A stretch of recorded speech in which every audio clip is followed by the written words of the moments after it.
Les centres d'achat, incontournables lieux du magasinage, ils ont même été chantés par les colocs. Dans cet épisode, on s'intéresse à leur histoire, à leur succès et aux difficultés qu'ils ont parfois rencontrées. Certificat cadeau. Carrosse. Bubble wrap. Magasin à rayons. Outlet. Escalator. Packaging. Les mots du commerce. Choisir les bons mots, ça rapporte.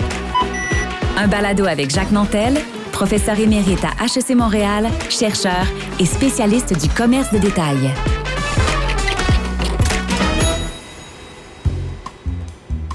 L'essor des centres commerciaux est lié à celui de l'automobile, de la vie de banlieue et de la société de consommation des années 1950. Si on retourne en arrière, on trouve l'ancêtre du centre d'achat au 19e siècle, dans les galeries marchandes des villes européennes, et avant ça, dans les grands marchés couverts, comme les bazars des villes nord-africaines et du Moyen-Orient. Les galeries marchandes et les marchés couverts sont des phénomènes urbains. Mais les centres commerciaux, eux, sont à l'origine purement périurbains. Situés dans la périphérie des grandes villes nord-américaines, ils ont été conçus pour les automobilistes grâce à leurs vastes espaces de stationnement gratuits et une multitude de points d'accès.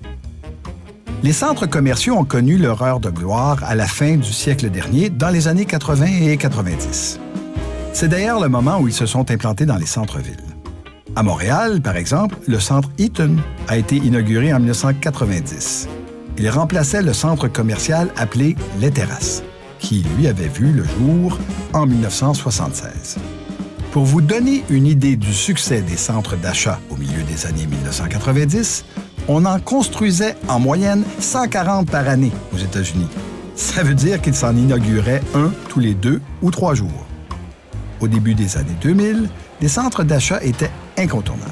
Les jeunes y allaient pour traîner après l'école, les vedettes de la culture pop y donnaient des concerts, les familles venaient faire leur magasinage la fin de semaine et prenaient leur repas dans les aires de restauration mises à leur disposition. Qu'en est-il aujourd'hui? Les centres commerciaux situés en périphérie des grandes villes connaissent depuis le milieu des années 2000 une crise majeure. Selon les experts, il y a plusieurs raisons à ça. D'abord, la crise économique amorcée en 2008 qui a porté un coup dur au pouvoir d'achat des ménages.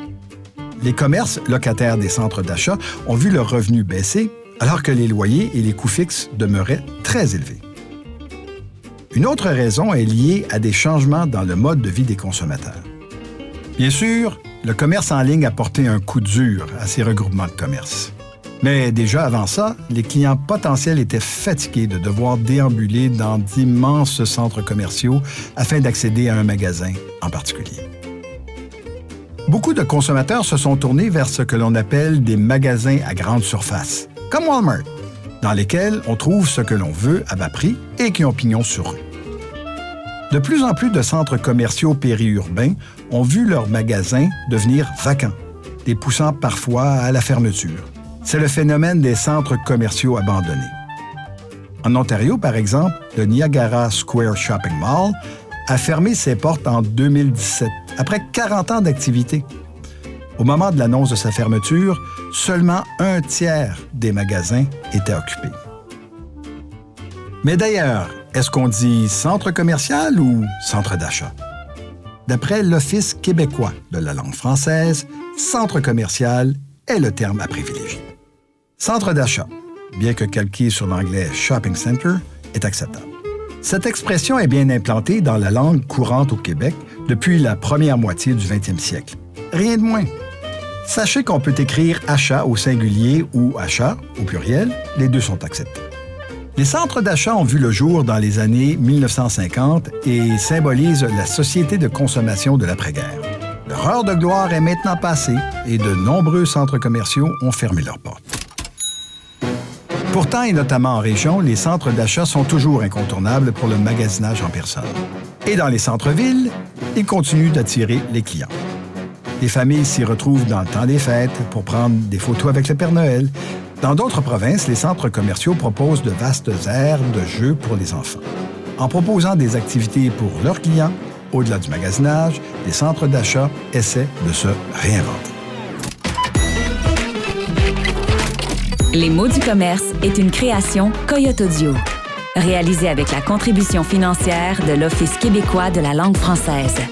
Recherche et rédaction, Marie-Claude Ducas et Lucie Laumonier. Prise de son, Underground. Réalisation, Stéphanie Miniaka. Idée originale, Jacques Labelle et Robert Nadeau. Pour entendre d'autres épisodes de la série Les mots du commerce, rendez-vous sur votre application balado préférée.